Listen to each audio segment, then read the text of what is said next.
The leader of the Democrats in the United States House of Representatives, Hakeem Jeffries, was interviewed this morning and asked about the DSA and asked about their popularity and whether or not he supports their policies.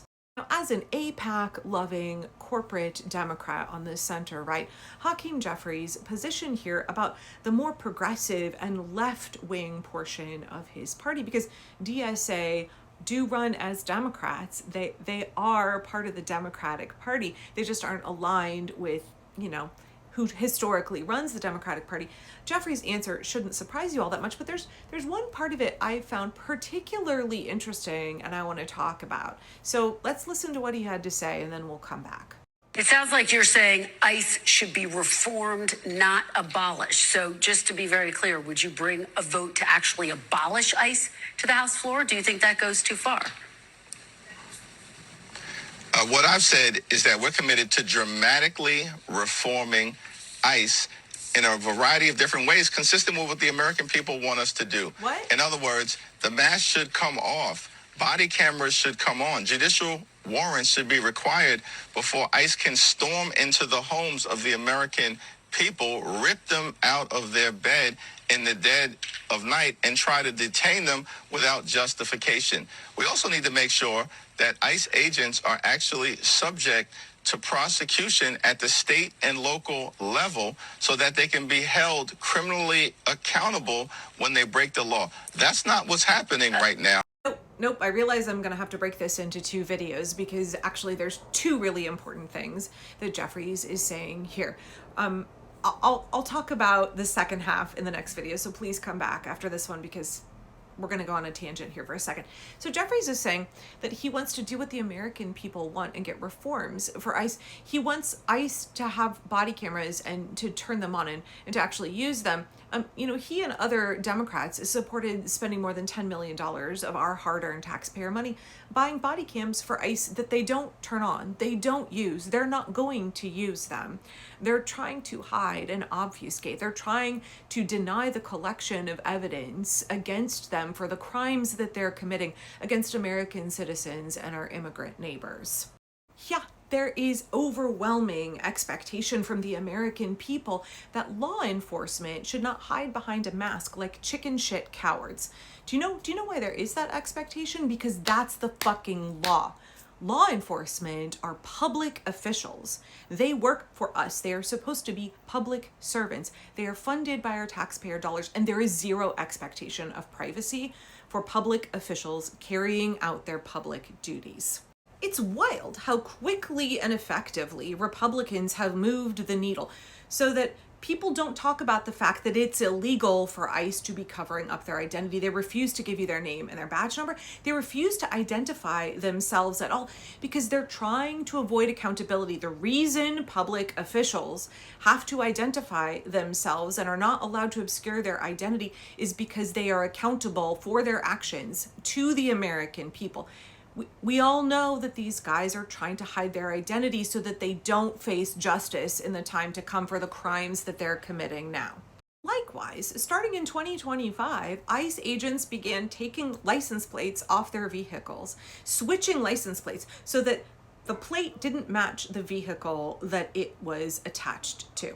They switch their plates. They take plates off altogether. They do it in basically every state where they operate, and yet Highway Patrol, sheriffs, state officials, law enforcement on a local level never hold ICE accountable for breaking that law.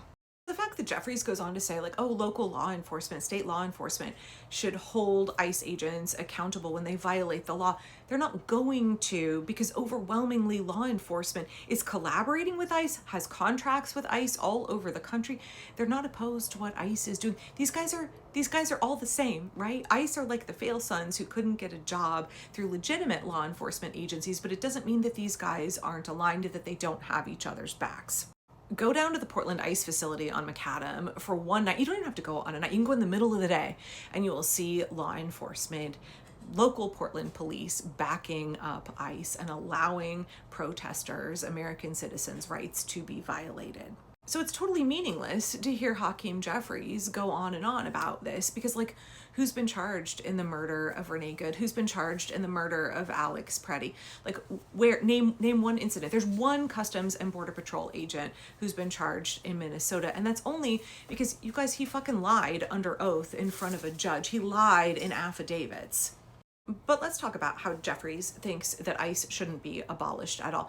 I'm not sure if he is this unbelievably siloed in the information he's getting, what focus groups he's listening to, who at the DNC or the third way he's listening to, but he's obviously not taking the temperature of the American people when he says, we want to do what the majority of Americans want. No, you don't, because more than 50% of Americans want ICE abolished.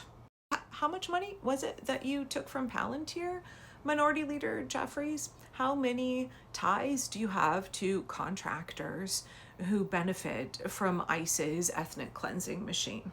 I mean, there's a lot of Democrats. There's a lot of Democrats who benefit from what is happening with ICE. And lest we not forget, no president has ever had a problem with ICE violating the rights of families in the United States. Certainly not Joe Biden or Barack Obama. ICE was only created in 2002. ICE is not old enough to rent a car. There is no reason that we have to keep ICE around when it is incredibly, unbelievably expensive. It is causing chaos and harm across the country. It doesn't align with the values of the majority of Americans. ICE is not something we have always had, and it's not something we have to continue to support, and a majority of Americans do not support it. So to hear Speaker Jeffries so far out of line with what the American people want, but in particular out of line with what his party wants, almost 78% of Democrats want ICE abolished. That's according to a YouGov poll, and it's not just that, right? They're trying to draw in all those swing voters. 52% of independents in this country want ICE abolished. Abolish ICE is like the moderate position in the United States. It wasn't a year ago, but gosh, you guys, we have had to watch horrors on a daily basis. We've had to watch out of control, abusive, unhinged, lawless ICE agents commit violence in American cities, and we've watched Republicans fund it to the tune of billions and billions and billions of our taxpayer dollars, and everybody is fucking fed up. ICE is never going to get more popular. People are not going to suddenly decide that they want to support this because people understand what ICE is doing. You guys, almost 25% of Republicans, diehard MAGA Republicans, are now like, we should abolish ICE, right? Republicans are starting to turn against ICE. So when you have close to 80% of Democrats saying abolish ICE, and you have the leader of the Democrats in the House being like, no, you guys, let's keep funding them. Let's just have some meaningless reforms. Why is this guy in charge? I mean, we know why, because Nancy Pelosi mentored him, platformed him, put him up, because he's funded by all of the dark corporate money, all of the Israel money. But like, why are we allowing him to be in charge of the Democrats in the House when he does not reflect the will of Democratic voters? He doesn't reflect the will of the majority of the American people. I just feel like establishment corporate Democrats are so anxious to claw defeat from the jaws of victory every single time. And I understand that's because they love operating from that position of controlled opposition, right? We're not as bad as Republicans. We're not as fascist as Republicans. So vote for us. While meanwhile, we have DSA candidates and progressive Democrats who are providing a compelling vision, a compelling message, planks in a platform that speak to the American people and reflect what we want. And that's a threat to corporate Democrats like Hakeem Jeffries. It's a threat to AIPAC.